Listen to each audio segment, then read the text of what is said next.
Oke, kalau gitu kita mulai aja.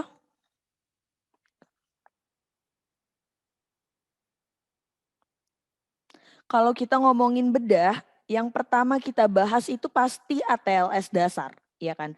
ATLS dasar itu adalah triase. Jadi saat kapan sih kita bilang bahwa oh ini dia udah gawat nih, ini harus butuh penanganan segera. Oh ini ya udah nggak usah gitu. Nah itu dengan triase. Jadi dari triase itu tuh kita bisa tahu bahwa si pasien ini kira-kira butuh penanganan segera atau enggak gitu ya. Oke, nah kalau kita ngomongin tentang triase, maka yang kita bahas itu pemberian warna, jadi pemberian label pada pasien. Saat kapan kita beri label hijau, kuning, merah, hitam, gitu ya. Yang pertama, label hijau. Oke, label hijau ini adalah pasien IGD yang pengobatannya bisa ditunda kurang dari 24 jam. Jadi intinya kalau kita bilang label hijau, maka dia bukan yang emergensi ya, bukan emergensi. Jadi emergensinya kegawat daruratannya itu negatif dan dia juga bukan urgensi. Oke, makanya contohnya kalau yang hijau ini nih, ini palingan cuman kayak luka-luka lecet gitu ya. Luka lecet, luka memar. Pokoknya pasiennya kesadarannya baik dan tidak ada gangguan hemodinamik. Cuman lecet-lecet, memar-memar. Kalau yang hijau ini sebenarnya paling gampang kalian bedakan kalau praktek langsung. Jadi tinggal gini aja kalian bilang. Kalau yang hijau ya, misalnya terjadi bencana alam gitu kan, dan kalian harus melakukan triase, tinggal kalian bilang gini, ibu-ibu, bapak-bapak yang mau berobat datang ke sini gitu. Datang ke sini, dokternya ada di sini. Udah, kalau dia datang hijau, pasti datang. Kalau dia datang pasti hijau. Gak mungkin yang kuning sama yang merah itu datang gitu. Jadi kalau dia yang datang pasti dia hijau. Makanya biasanya yang hijau ini tuh yang pasiennya paling heboh. Dia paling merasa kesakitan padahal sebenarnya dia masih bisa ditunda gitu pertolongannya gitu. Yang hijau itu misalnya dia yang udah heboh kali, "Dok, dok, dok, ini dok udah darah-darah dok di mana-mana." Padahal cuma lecet-lecet doang gitu. Gitu ya. Jadi kalau misalnya di praktek langsung tinggal suruh aja, "Dokternya di sini, Bu, Pak." Langsung datang dia hijau, pasti hijau itu. Gitu ya. Itu bedainnya. Kalau hijau biasanya yang santai-santai aja, yang biasa-biasa aja luka-lukanya.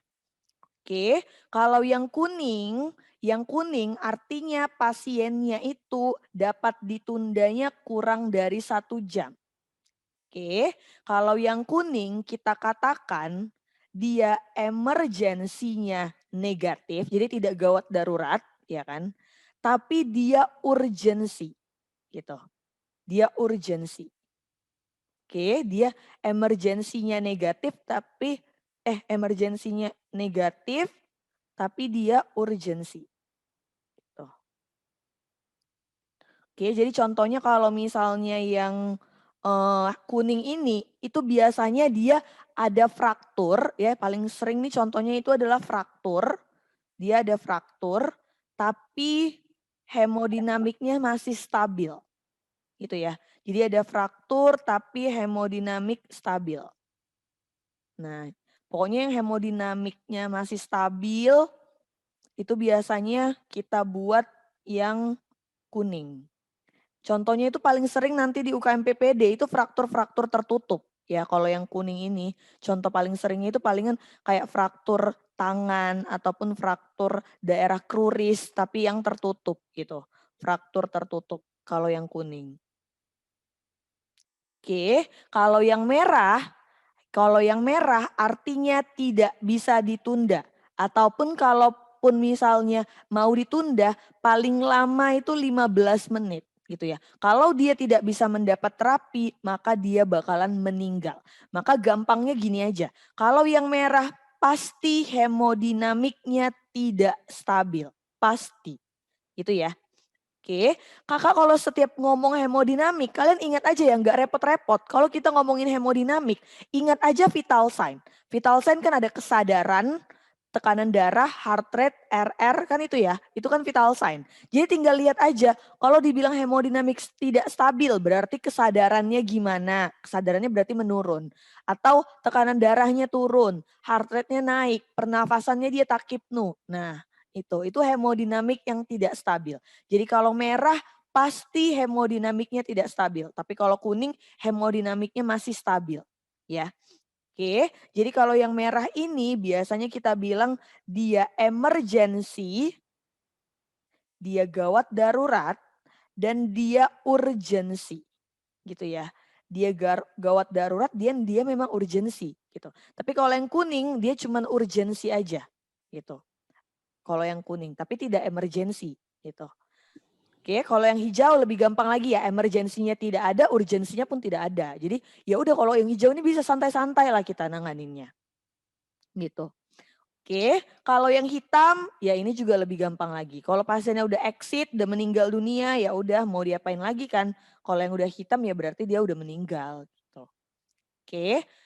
Jadi urutan triase kadang yang ditanya itu bukan hanya labelnya, kalian harus memberikan label apa, tapi urutannya. Nanti mau ditanya nih, seorang pasien misalnya dia buat skenario, misalnya pasien A dia fraktur tertutup.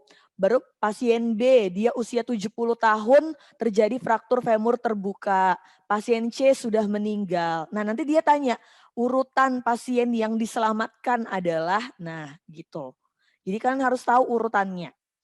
Oke, jadi urutannya itu adalah yang paling awal itu adalah si merah. Oke, yang paling awal si merah, baru yang kedua kuning, yang ketiga hijau, yang terakhir si hitam. Karena dia udah meninggal, mau diapain lagi? Kalau udah meninggal kan gak diapa-apain juga lagi. Gitu. Oke, jadi biasanya kakak ngafalnya merah, kuning, hijau di langit yang hitam kan gitu aja ya. Agak dinyanyiin lah biar agak ingat gitu ya. Kalau misalnya kalian cuman merah, kuning, hijau, oke, hitam ya udahlah. Kan pasti agak lupa. Tapi kalau dinyanyiin seperti nyanyi balonku ada 5 tadi ya kan, pasti kalian bisa lebih ingat gitu. Merah, kuning, hijau di langit yang hitam gitu. Oh ya udah merah, kuning, hijau, hitam. Nah gitu jadinya tahu gitu ya. Oke, itu kalau kita ngomongin tentang triase, ATLS dasar yang triase. Nah udah melakukan triase, baru setelah itu melakukan apa? Primary survey. Ya kan, primary survey kita semua pasti tahu lah primary survey. Kalau kita ngomongin ATLS, primary survey-nya adalah ABCD, ya kan. Oke, ABCD. A yang pertama, airway and spine control. Oke, jadi ini yang pertama kali kalian lakukan. Ingat ya, kalau ada pasien kecelakaan ataupun kelainan-kelainan yang traumatik, ya kan. Terus dia nanya penata laksanaan awal, kalian lihat A-nya dulu, airway-nya dulu. Oke, airway-nya yang pertama kita lakukan dulu triple airway maneuver. Jadi head tilt, chin lift, jaw thrust, ya kan? Pilih salah satunya. Ingat ya yang sering ditanya di UKM PPD itu adalah kalau terjadi cedera klavikula ke atas. Jadi dari klavikula ke atas, ya kan? Maka cukup lakukan jaw thrust, ya. Gak usah lakukan head tilt, chin lift gitu ya. Jika terjadi cedera dari klavikula ke atas. Oke, maka lakukanlah jaw thrust ya. Gak usah lakukan chin lift ataupun head tilt. Oke.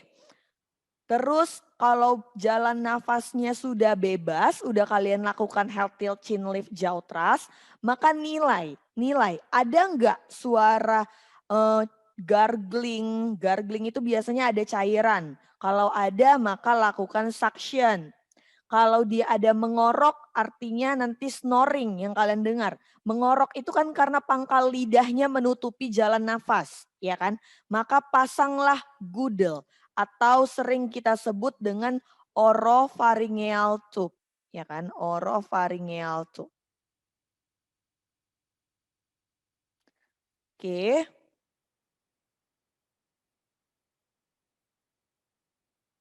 Terus kalau lihat lagi ada nggak corpus alienum?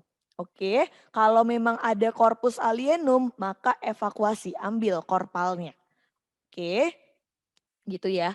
Terus setelah itu apa yang kalian lakukan? Lakukan pemasangan collar neck ataupun yang disebut dengan C-spine control. Ya, collar neck, pasang collar necknya. Oke, ingat biasanya kita kalau misalnya pasang collar neck, kalau misalnya kita ngomongin ATLS sih ya, semua semua kecelakaan kita melakukan praduga bersalah kan. Jadi semua kecelakaan kita anggap aja dia ada cedera servikal, kita anggap aja gitu ya. Udah jadinya mau kalian lihat kira-kira ada cedera, mau nggak ada, tetap pasang collar neck gitu ya. Cara pasangnya ingat dengan melakukan inline immobilization ya istilahnya. Inline immobilization.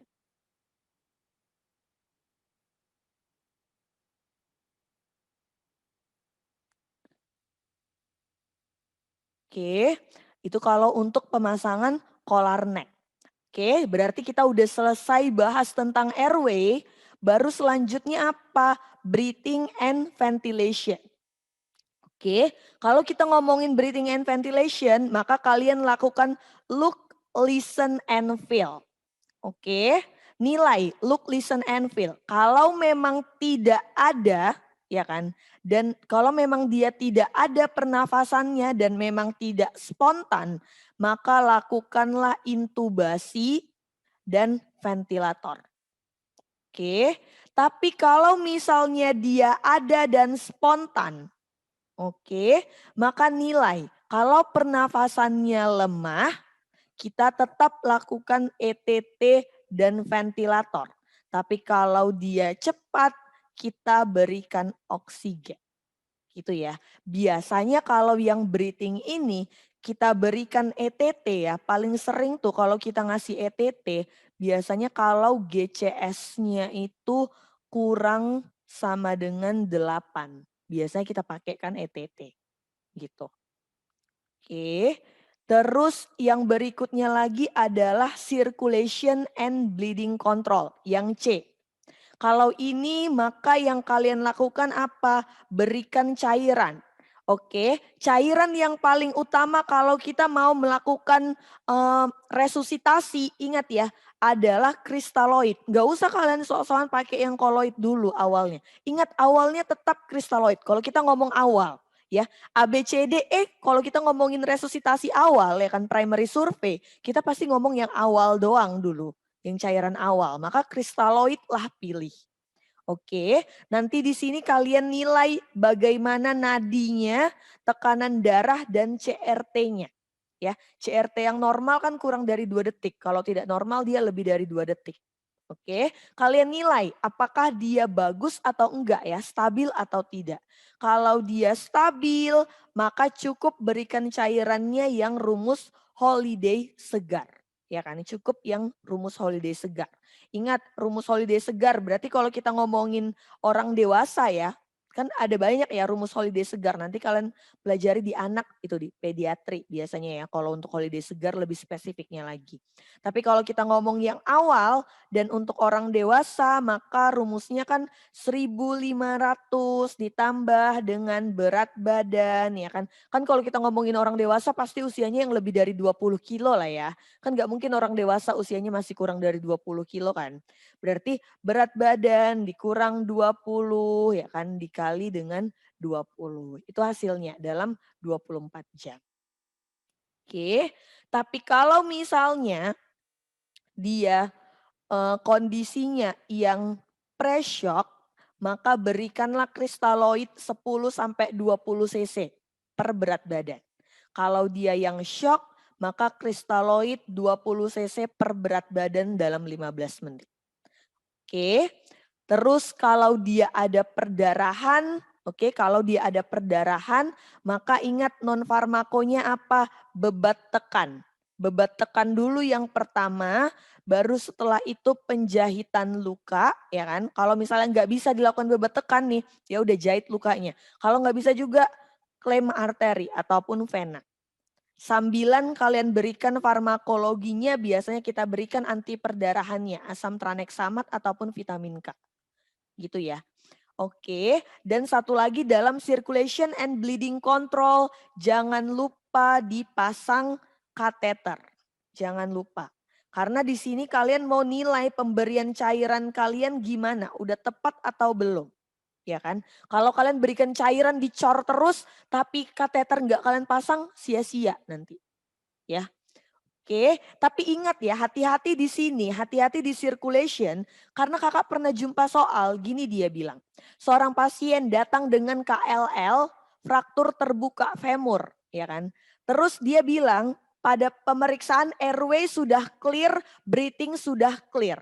Oke, ya kan. Terus dia bilang, tata laksana awal yang dilakukan oleh pasien tersebut. Dibilangnya yang A, berikan cairan. Yang B, dibilangnya bebat tekan. Yang C, berikan injeksi asam traneksamat. Yang D, pasang kateter. Yang E, misalnya dia bilang injeksi vitamin K. Yang mana jawaban kalian kira-kira? Pasang kateter. Tata laksana awal. Pasang ABC-nya udah kelar tapi Kak. Airway breathing-nya udah kelar. Airway breathing udah kelar. Oh, berarti kristaloid cairan. Oke, hati-hati di situ ya, hati-hati di situ ya. Jadi tadi kan kakak bilang ya soalnya nih, soalnya kan dia bilang misalnya ya laki-laki usia 20 tahun datang dengan KLL ya kan, terus fraktur terbuka ya kan, fraktur terbuka ya kan femur. Oke, terus ada perdarahan ya kan. Oke, terus dia bilang eh airway dan breathing-nya clear. Ya kan? Breathing-nya clear. Oke, nggak usah lagi kita urusin berarti ya ini ya kalau dia udah bilang clear. Terus dia nanya tata laksana awal selanjutnya apa yang awalnya? Gitu ya, tata laksana awalnya. Maka yang kalian lakukan di awal adalah kalau jumpa soal seperti ini. Yang pertama kali lakukan bebat tekan. Hentikan dulu perdarahannya. Ingat ya, sia-sia kalian lakukan cairan, tapi kalian tidak menghentikan perdarahan, maka itu akan jadi sia-sia. Gitu ya, bebat tekan dulu yang pertama kali kalian lakukan. Oke, gitu ya. Jadi lihat di soal, kalau dia ada perdarahan, bebat tekan dulu yang pertama. Tapi kalau tidak ada perdarahan ya jangan pula kalian jawab bebat tekan. Misalnya dia pasiennya dengan keadaan dehidrasi, shock hipovolemik. Kalian bilang pula airway breathingnya udah clear, terus kalian bilang pula jadinya bebat tekan. Kan gak mungkin ya kita jawab bebat tekan. Gak mungkin kan. Jadi ya udah, makanya kondisikan. Lihat nanti di soalnya. Kalau dia perdarahan, maka pertama kali kalian stop dulu perdarahannya, baru yang kedua baru kalian berikan cairan, yang ketiga baru pasang kateternya. Ingat ya, pasang kateter setelah kalian berikan cairan, gitu ya. Oke, tapi kalau memang tidak ada perdarahan, barulah yang pertamanya itu adalah cair. Gitu ya, hati-hati di situ ya, karena orang sering salah juga di situ. Oke, nilai yang mana memang benar-benar paling awal kalian lakukan. Gitu. Oke, itu ya di C, circulation and bleeding control. Oke, lanjut lagi ke D, disability. Biasanya nih ya, biasanya kalau kita ngomongin tentang disability, maka kita nilai status neurologis ya. Bisa menggunakan AFPU ya, AFPU. Bisa juga dengan GCS ya. Biasanya sih kita mau yang cepatnya aja ya. Biasanya sih kalau kita ngomongin ATLS kan kita ngomongin yang cepat. Maka paling sering sih sebenarnya yang digunakan yang AFPU ya. AFPU itu A artinya alert. Jadi waktu kalian tanya, Pak siapa namanya? Langsung dijawabnya, ngerti dia. Oke berarti dia alert. V-nya apa? Verbal. Berarti dia respon ke verbalnya. Pak coba angkat tangannya, coba angkat kakinya gitu. Kalau P-nya apa? Responnya ke nyeri, pain, ya kan?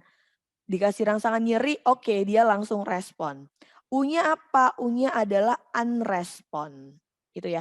Tapi anehnya di UKM PPD jarang kali ditanya tentang AFPU. Ya, yang sering ditanya adalah tentang GCS, makanya harus dihafal. Ingat ya, harus kalian hafal. Oke, kita lihat ke GCS. Jadi kalau kita ngomong GCS maka kita menilai tentang I, ya kan? Tentang I, terus tentang V, tentang verbal, dan tentang motorik. Oke, jadi kalau kita ngomongin tentang I, maka nilainya 4. Oke, kalau kita ngomongin tentang V yang verbal, maka nilainya itu adalah 5. Kalau kita ngomongin tentang M ataupun motorik, maka nilai paling tingginya adalah 6. Oke, jangan lupa di sini ya. 4, 5, 6. Ini nilai paling tinggi. Jadi nilai paling tinggi dari GCS itu adalah 15. Oke, ini nilai paling tingginya. Oke, sedangkan nilai paling rendah itu adalah masing-masing 1. Ingat ya, jadi nggak ada nilai 0. Nilai 0 tuh nggak ada, 1 dia paling rendah. Makanya kalau ditanya nilai yang paling rendah berarti E-nya ada 1, V-nya 1, M-nya pun 1. Maka yang paling rendahnya itu adalah 3. Oke, nah kita ngomongin yang I. Yang I, scoringnya ada 4 ya kan. Kalau jadi singkatannya gini, I ingat SDN 1. SD Negeri 1 ya kan. Itu dia smart way-nya lah, smart way-nya. SDN 1, SD Negeri 1. S-nya itu artinya apa? S-nya itu artinya spontan. Dia buka matanya spontan. Oke, jadi kalau dia spontan maka nilainya 4 ya kan. Berarti ini sesuai nilainya ya. Ini jadinya S-nya 4, D-nya apa? D itu artinya kalau dia diperintah. Ya, kalau dia diperintah, Pak buka matanya. Dia buka, oke, berarti itu 3. Terus N-nya itu apa? N-nya itu adalah nyeri. Kalau dikasih rangsangan nyeri, dicubit, terbuka matanya, oke, berarti dia 2. Baru sisanya 1. Ingat aja ya, kalau 1 itu semuanya pukul rata tidak ada respon apapun. Kalau 1, gak ada respon apapun. Gitu ya, jadi ingat, ISDN 1. S buka mata spontan nilainya 4. Baru D diperintah. Buka mata, buka dia. Oke, berarti dia 3. N nyeri. Itu ya, baru sisanya 1. Oke, itu kalau I. Kalau verbal, maka kita singkat dengan oris, dis, bicara, kerang. Oris, dis, bicara, kerang, 1. Pokoknya kalau kalian lihat nih belakangnya selalu 1 ya. 1 ingat aja no respon, gak ada respon. Jadi oris, dis, bicara, kerang. Oris itu maksudnya apa? Oris dis itu maksudnya adalah si orientasinya. Ingat, oris itu maksudnya adalah orientasi. Ya, orientasinya baik. Jadi waktu kalian tanya, "Bapak ada di mana?" "Oh, saya ada di rumah sakit, Dok." "Yang bawa Bapak siapa?" Misalnya yang bawanya istrinya. "Oh, yang bawa saya istri saya, Dok." Nah, orientasinya baik, nyambung bicaranya dan orientasinya baik. Ya. Itu kalau dia nilainya 5. Kan tadi kita sepakat verbal 5 paling tinggi ya. 5. Oris, dis, berarti dis itu 4 nilainya. Dis apa artinya dis? Artinya dia disorientasi. Ingat ya, disorientasi. Oke, jadi kalau yang 4 itu gini, disorientasi itu maksudnya gini ya. Pak, Bapak ada di mana? Kalian tanya. Misalnya memang di rumah sakit, tapi dibilangnya gini, Pak, Bapak ada di rumah, di mana gitu. Terus dibilangnya, oh dok, ini pasti di ini kan, di rumah tetangga kan, katanya gitu. Masih nyambung sama-sama rumah, tapi dia nggak tahu bahwa itu orientasinya rumah sakit gitu.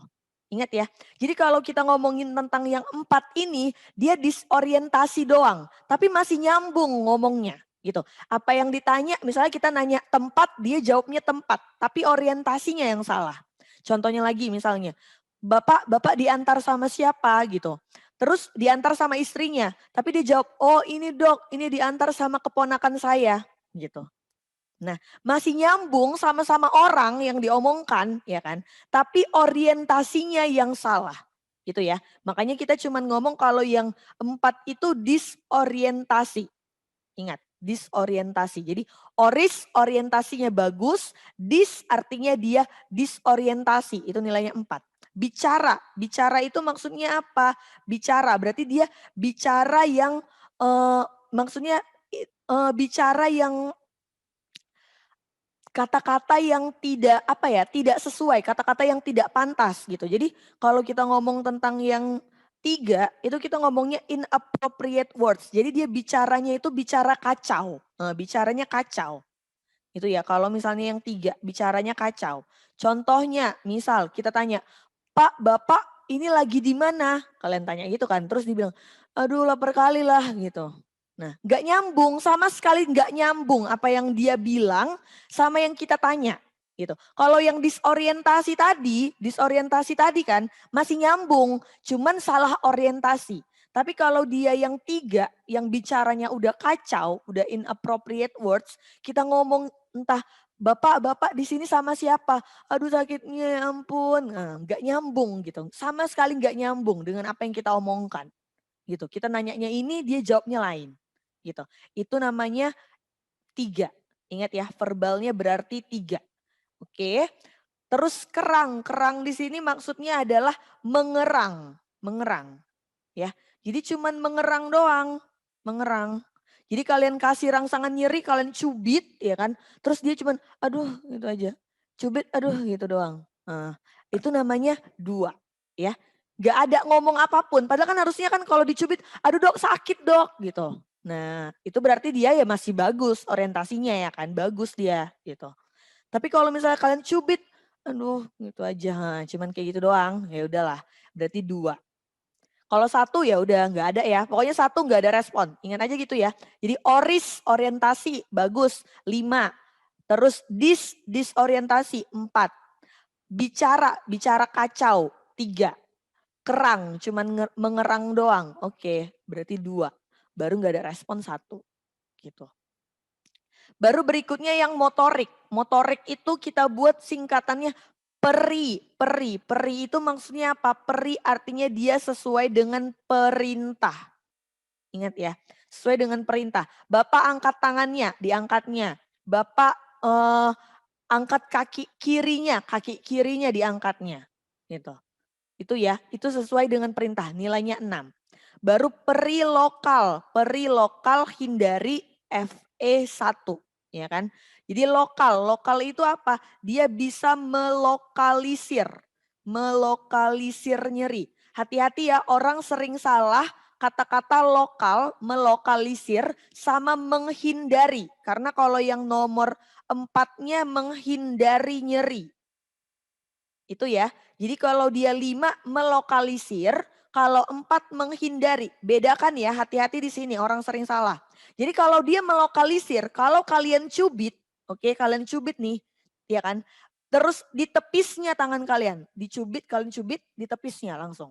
Oke, maka itu melokalisir nyeri. Ingat ya, kalian cubit dia di tepisnya tangan kalian. Oke, itu melokalisir. Tapi waktu kalian cubit, dia cuman menarik aja, ditariknya. Jadi waktu dicubit, ditariknya tangannya. Maka itu menghindari. Beda ya di situ ya.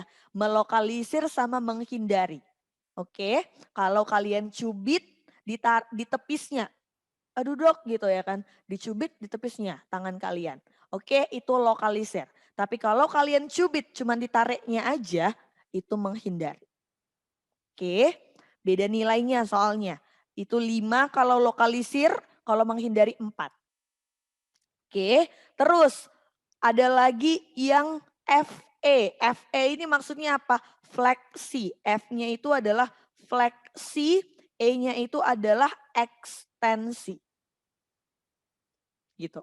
Jadi kalau F artinya dia fleksi, fleksi abnormal. Fleksi abnormal itu gimana? Jadi kalian bayangin ya, kalian bayangin ini orang, ya kan. Terus gambar, kayak mana ya gambar? Aduh, nggak pandai menggambar lagi. Oke, jadi gini aja, kalian bayangin ya, kakak ini di tempat tidur ya, di tempat tidur, ya kan, di tempat tidur. Oke, kalian bayangin nih kakak di tempat tidur. Terus kalau dia fleksi, waktu kalian cubit, tangannya posisinya gini.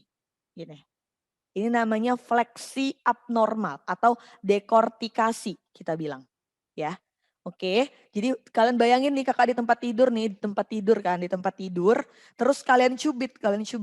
Cubit aja, dicubit. Terus akhirnya responnya apa? Kayak gini tangannya. Gini. Itu namanya fleksi. Ya, fleksi abnormal. Oke, tapi kalau kalian cubit tangan kakak posisinya gini, kayak mana ya? Tangannya posisinya gini, jadi nih kalau kalian bayangin nih, oh ini agak bisa digambar nih, agak bisa digambar. Jadi, nah ini tangannya kan, ini tangannya. Tadi kan kalau dia fleksi abnormal tangannya gini kan, tangannya gini, ya kan. Tapi kalau dia ekstensi abnormal, maka kalian bayangin dia di tempat tidur ya, di tempat tidur kalian cubit di sini, maka tangannya posisinya gini. Nah, gini dia. Ekstensi dia. Jadi agak menekuk dia tangannya, agak menekuk tapi dia keluar gitu, menekuk keluar. Nah, itu namanya deserebrasi atau ekstensi abnormal. Gitu ya. Itu nilainya 2 gitu. Tapi kalau misalnya nggak ada respon, mau kalian cubit, mau kalian apapun, tetap aja dia teplek gitu aja, dia teplek gini aja, letoy aja kan. Ya udahlah 1 gitu, berarti nggak ada respon. Tapi kalian cubit, tiba-tiba tangannya ekstensi, jadi tangannya gini kan tangannya. Tangannya gini naik, berarti oke, itu adalah deserebrasi gitu. Tapi kalau kalian cubit tangannya gini, oke itu fleksi abnormal. Biasanya ya kalau kita jumpa deserebrasi ataupun dekortikasi ini itu ada kelainan di batang otaknya. Ya, berarti udah cedera batang otaknya, makanya udah lebih parah lagi. Kalau udah seperti itu. Oke, ya. Berarti kalau normal, ingat ya kakak bilang tadi, kalau semuanya normal 15. Tapi kalau dia tidak ada respon semua minimal 3. Itu ya harus dihafal nih GCS, sering soalnya di UKM PPD ya. Oke, terus lanjut ke yang E. E itu adalah exposure ya, exposure. Jadi dia mengeksplorasi. Jadi kalau misalnya exposure itu adalah dieksplorasi trauma lainnya. Jadi kalian suruh dia buka baju. Bukan dia yang buka baju, kalian buka seluruh bajunya. Kalian buka seluruh bajunya ya. Eksplorasi itu artinya buka seluruh baju. Jadi bener-beneran ditelanjangin, seluruh baju dibuka, ya kan? Supaya apa tujuannya? Supaya kalian lihat ada nggak ruam-ruam lagi.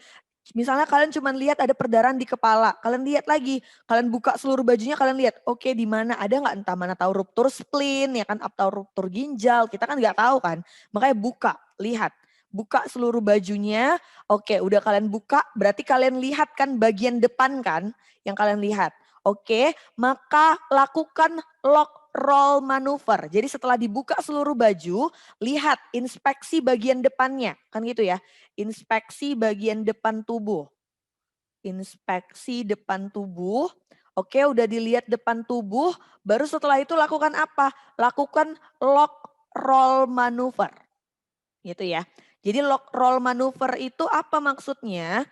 Jadi kalian misalnya biasanya sih ada 3 atau 4 orang ya. Jadi satu orang itu megang bagian kepala, melakukan inline immobilization dia bagian kepala.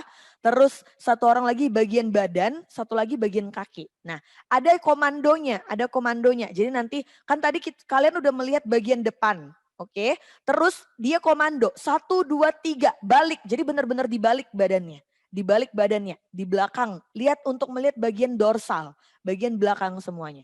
Jadi setelah di lock roll maneuver, kalian inspeksi bagian dorsalnya, bagian belakang. Ya, bagian dorsal. Untuk lihat apa? Sama. Lihat juga ada nggak trauma memar pada bagian belakang tubuh. Kita kan nggak tahu karena mungkin aja ada ruptur ginjal di belakang gitu. Kita nggak tahu rupanya perdarahannya aktif. Kita diam-diam aja, kita mikir aman-aman aja nih pasien gitu. Oke, baru setelah itu kan berarti kan udah kalian periksa semuanya nih kan, barulah kalian cegah lah hipoterminya ya. Baru udah kalian cegah lah hipotermi. Dengan apa? Kalian selimuti lah. Jangan pula kalian biarkan telanjang kayak gitu aja kan nggak mungkin ya. Jadi kalian selimuti lah. Jadi selimuti ya. Setelah kalian buka tadi seluruh bajunya, kalian selimuti lah, selimuti.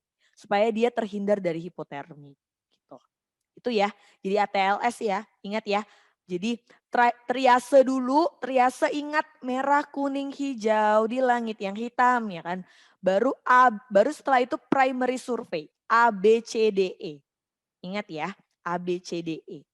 Ingat tahap-tahapnya.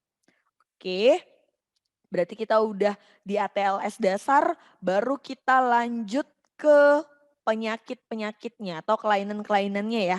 Yang pertama adalah kelainan di bedah saraf. Oke, kalau kita ngomongin kelainan di bedah saraf, maka ingat yang pertama adalah cedera kepala atau head injury, kita bilang. Cedera kepala, kalau kalian jumpa cedera kepala maka ada tanda kardinalnya ya kan. Ada sakit kepala, ada penurunan kesadaran, gangguan memori, defisit neurologis ataupun muntah proyektil. Sebenarnya kalau ada trauma kepala ya kan, intinya ini kan gejala-gejala peningkatan TIK gitu ya. Jadi gejala-gejalanya bisa ada bisa enggak gitu ya. Namanya juga trauma kepala, pasti gejala peningkatan TIK-nya bisa ada bisa enggak, tergantung keparahannya gitu kan. Oke, nah klasifikasinya ini yang sering ditanya ya. Ada yang cedera kepala ringan atau kita bilang mild, ada yang sedang kita bilang moderate, ada yang berat kita bilang severe. Oke, kalau dia ringan maka GCS-nya itu 13 sampai 15. Kalau dia sedang 9 sampai 12. Kalau berat kurang dari 9. Ingat ya, GCS-nya ingat ya kan, ininya juga diingat klasifikasinya. Ini yang sering ditanya. Oke, baru setelah itu tata laksananya apa? Tata laksananya itu adalah seperti biasa. A, B, C, D, E baru rujuk aja ya kan. A, B, C, D, E baru siap itu simptomatik baru rujuk untuk CT scan kalau ada cedera kepala. Nah yang ini pun sering ditanya. Ingat kalau pada CT scan kelainan otaknya tidak ada ya kan. Waktu kalian CT scan kelainan otaknya normal-normal aja. Maka cukup bilang itu komusio cerebri ya, komusio cerebri. Biasanya kalau komusio cerebri penurunan kesadarannya cepat aja dia, kurang dari 10 menit. Oke, tapi waktu kalian CT scan ternyata ada kelainan otaknya. Kelainan otak itu berupa apa? Gambaran salt and pepper. Jadi kayak bener-bener kayak taburan garam dan lada. Itu salt and pepper. Jadi sering nanti di UKM PPD nih dia ngomong nanti kalian CT scan nih. Terus kalian lihat nih kan ini otak ya, bagian otak nih kan nanti dia bagi kan. Terus kalian lihat cuman ada titik-titik gini doang. Titik-titik doang gini. Nah, jadi kayak bener-bener taburan lada dan garam gitu. Maka bilanglah itu contusio cerebri. Ingat ya, contusio cerebri. Oke, biasanya kalau contusio cerebri maka dia lebih dari 10 menit ya kesadarannya. Ingat ya hati-hati di sini ya orang sering terbalik-balik antara komusio dengan kontusio. Ingat aja kontusio ada T-nya, kontu ada T-nya. Maka salt ada T-nya juga, salt and pepper. Gitu ya. Ingat ya, kalau salt and pepper berarti kontusio ya. Kalau komusio normal-normal aja. Itu ya. Oke, biar nggak terbalik-balik kalian. Oh gini, oh gini aja lagi. Komusio ya kan, komusio M ya kan.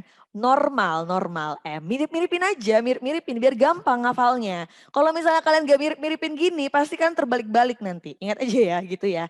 Jadi komusio normal M ya kan. Kontusio T, salt and pepper. Gitu ya. Oke. Udah, itu cedera kepala. Baru kita ngomongin tentang perdarahan di otak. Ya, perdarahan di otak. Oke, kalau kita ngomongin perdarahan di otak, maka yang pertama kita bahas adalah ICH dan SAH. Oke, kalau ICH ingat rupturnya arteri cerebri. Kalau SAH itu rupturnya arteri vertebrobasilaris. Ya, oke. Tandanya pun ingat ya kalau kalian perhatikan tandanya itu intinya ada gejala-gejala peningkatan TIK. Jadi ada nyeri kepala, ya kan, ada penurunan kesadaran, muntah proyektil, defisit neurologis kan gak spesifik ya. Tapi ingat ya, ingat yang paling membedakan ICH dan SAH. ICH itu kan berarti intracerebral hemorrhage ya. ICH itu adalah intracerebral hemorrhage, berarti dia di dalam otak. Cerebral hemorrhage. Kalau SAH berarti subarachnoid, subarachnoid hemorrhage, subarachnoid hemorrhage. Subarachnoid hemorrhage ya kalau misalnya dia SAH.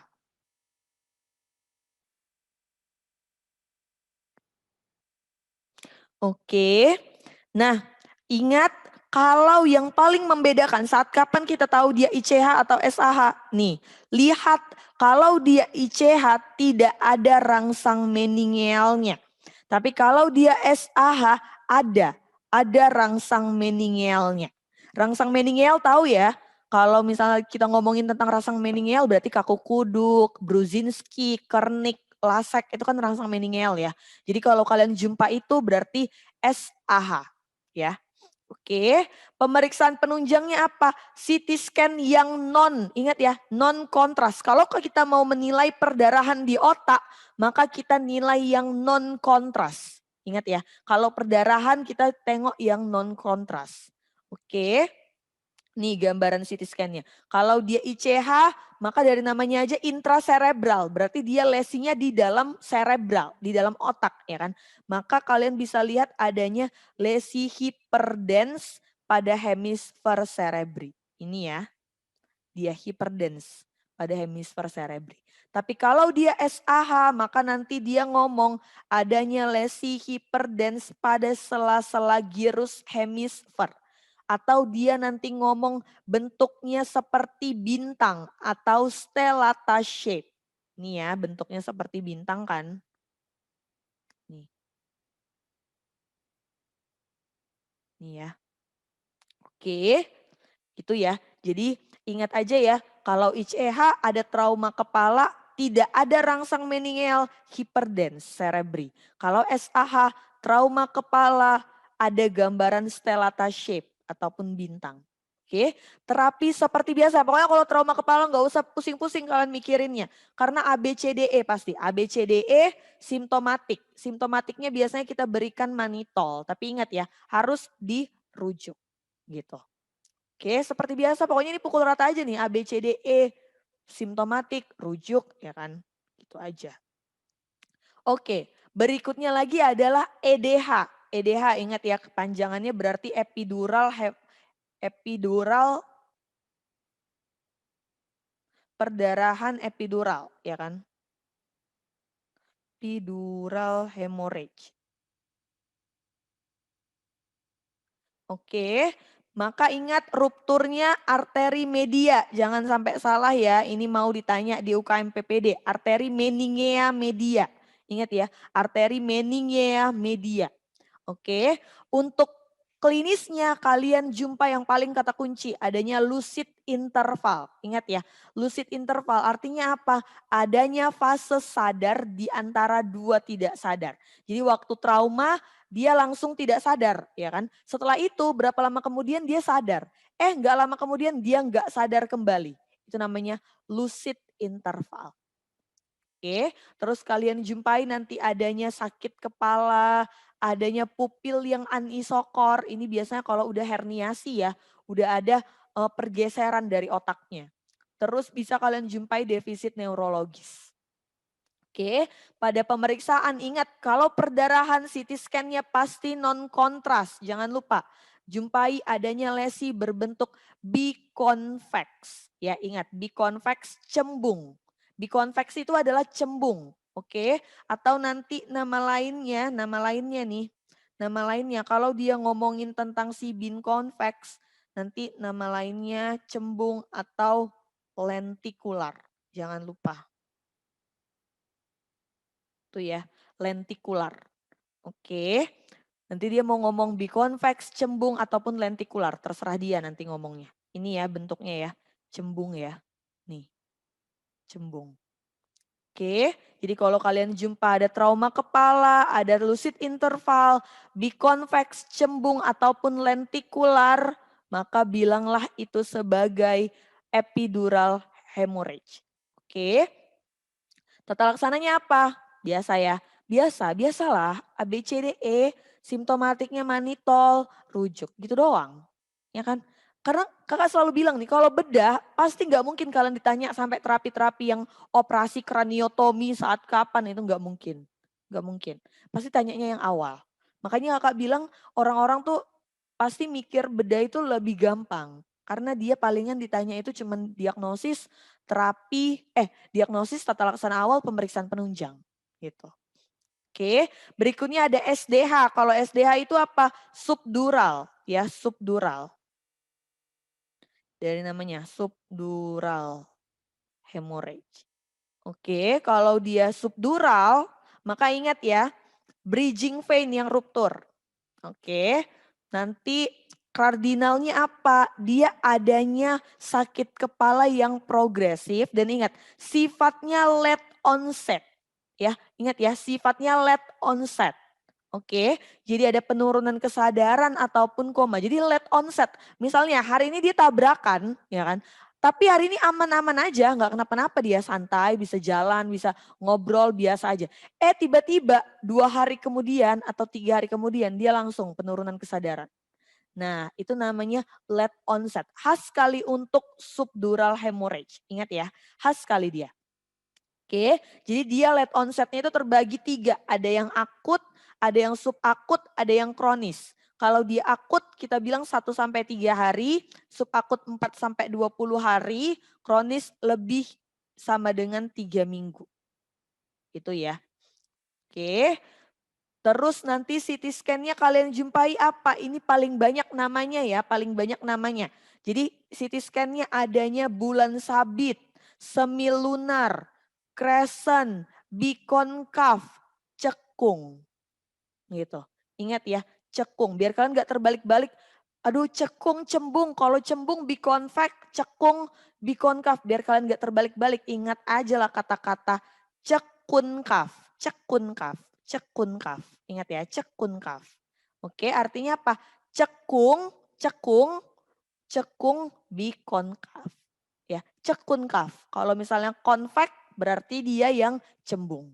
Gitu ya. Biar kalian gak terbalik-balik nih. Karena kita sering terbalik-balik pasti. Cekung bikonkaf atau bikonvek ya. Nah gitu. Cekunkaf. Ingat cekunkaf. Oke, ini ya bentuknya ya. Bulan sabit ya kan. Crescent shape, semilunar. Nah itu. Kakak pernah jumpa lagi dia nanti ngomongnya bahkan banana shape. Sebenarnya ya memang betul ya, pisang juga lah, cocok lah pisang ya. Banana shape pun pernah dibilangnya. Pokoknya yang kayak gini-gini lah, bentuknya yang mirip-mirip aja gitu.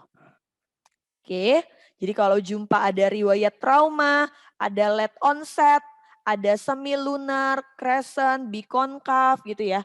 Maka bilanglah itu yang SDH. Terapinya seperti biasa. ABCDE, simptomatik, rujuk. Gitu aja. Oke. Yang berikutnya lagi adalah si fraktur basis kranii. Ya. Ingat basis kranii secara anatomi kita bagi 3. Ada bagian anterior yang warna hijau ini adalah anterior. Oke. Ada bagian tengah, middle. Oke. Sama ada bagian yang posterior. Itu ya, bagian yang posterior. Oke. Nah, kadang di UKM PPD mau ditanya yang bagian anterior, tengah, sama yang posteriornya. Jadi ingat, kalau dia frakturnya bagian anterior, bagian depan, maka ingat aja nih, kalian bayangin aja ya, kepala kalian nih, kepala kalian bagi bagian depan, bagian tengah, bagian belakang. Itu ya kan. Oke, jadi bagian depan apa? Maka kelainannya di sekitar muka depan ini. ya, kelainannya sekitar muka depan ini. Maka apa yang kalian jumpai? Muka depan kan ada hidung ya, kan ada hidung. Maka kalian jumpai epistaksis di hidung, oke. Terus ada mata kan, maka kalian jumpai apa? Hematom periorbita. Atau nanti kalian jumpai raccoon eyes. Oke, pada hidung juga kalian bisa jumpai bukan darah yang keluar, tapi cairan. Di mana cairannya itu adalah cairan LCS. Jadi cairan cerebrospinal. Itu kita sebut dengan rinore. Oke, jadi rinore yang dimaksud di sini bukan ingus yang THT kemarin ya, bukan. Tapi rinore yang dimaksud di sini adalah cairannya cairan cerebrospinal. Cairan LCS. Jangan lupa.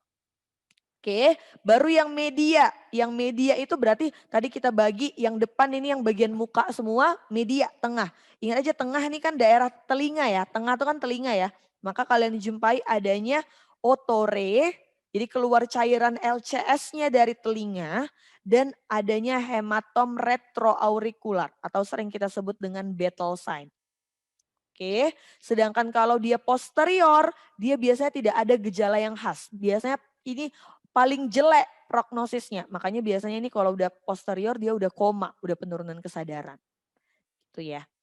Oke, kalau ditanya pemeriksaan penunjang awalnya, maka foto submentovertex ya. Nanti kalian lihat adanya garis fraktur pada basis kranium.